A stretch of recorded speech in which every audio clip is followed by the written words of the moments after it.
Rajkot crime બ્રાન્ચે એક મોટું operation પાર પાડીને કોઠારિયા સોલ્વન્ટ વિસ્તારમાંથી વિસ્ફોટકોનો વિશાળ જથ્થો ઝડપી પાડ્યો છે. પોલીસે સ્થળ પરથી 12,000 જિલેટિન સ્ટિક, 4,000 ડિટોનેટર અને બ્લાસ્ટિંગ કેબલના 30 બંડલ જપ્ત કરીને દોલા મીર નામના શખ્સની અટકાયત કરી છે.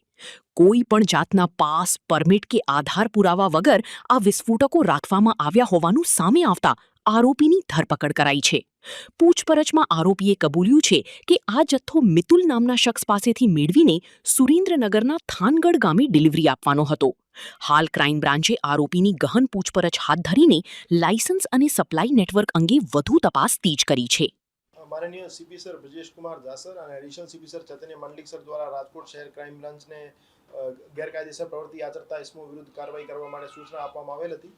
એ સૂચનાની અનુપાલનના ભાગરૂપે એસીપી શ્રી ભરત બસિયા સાહેબ અને પીઆઈ શ્રી એસ ચાવડા સાહેબના માર્ગદર્શન હેઠળ એમની ટીમ દ્વારા રાજકોટ ગોંડલ હાઈવે અને કોઠારિયા સોલ્વેન્ટ છે હોટલ સામેથી એક બોલેરો પિકઅપ ગાડીમાંથી એક આરોપીને જિલેટિન અને ડિટોનેટર અને અન્ય વિસ્ફોટક સામગ્રી સાથે અટક કરવામાં આવેલ છે. આ જે આરોપી છે દોલાભાઈ રઘુભાઈ મીર, એ જાતે ભરવાડ છે અને મૂળ રહેવાસી ચૂડા સુરેન્દ્રનગરનો છે અને હાલ રહેવાસી કોઠારિયા સોલ્વેન્ટનો હતો. એ સુરેન્દ્રનગરના રહેવાસી હીરાભાઈ ઉર્ફે હિરેન અલગોતર થાનગઢના રહેવાસી છે. એમના કહેવાથી મિતુલ નામના આરોપી પાસેથી એ એક્સપ્લોઝિવ સામાન લાવતો હતો અને તે દરમિયાન રાજકોટ શહેર ક્રાઇમ બ્રાન્ચ દ્વારા એમને ઝડપી પાડવામાં આવેલ છે.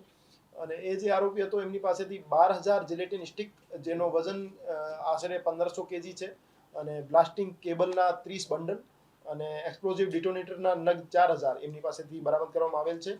અને આગળ જે બીજા આરોપીઓ જે એને માલ પૂરો પાડનાર છે અને માલ મંગાવનાર છે એને પકડવા માટેની તજવીજ હાલ ચાલુ છે. આ જે આરોપી જેને ઝડપી પાડવામાં આવેલ છે દોલાભાઈ રઘુભાઈ મીર, એની પાસે કોઈ પણ પ્રકારના આધાર પુરાવા, લાયસન્સ એક્સપ્લોઝિવ કેરી કરવાના હતા નહીં. એના કારણે એના વિરુદ્ધ ગુનો દાખલ કરવામાં આવેલ છે.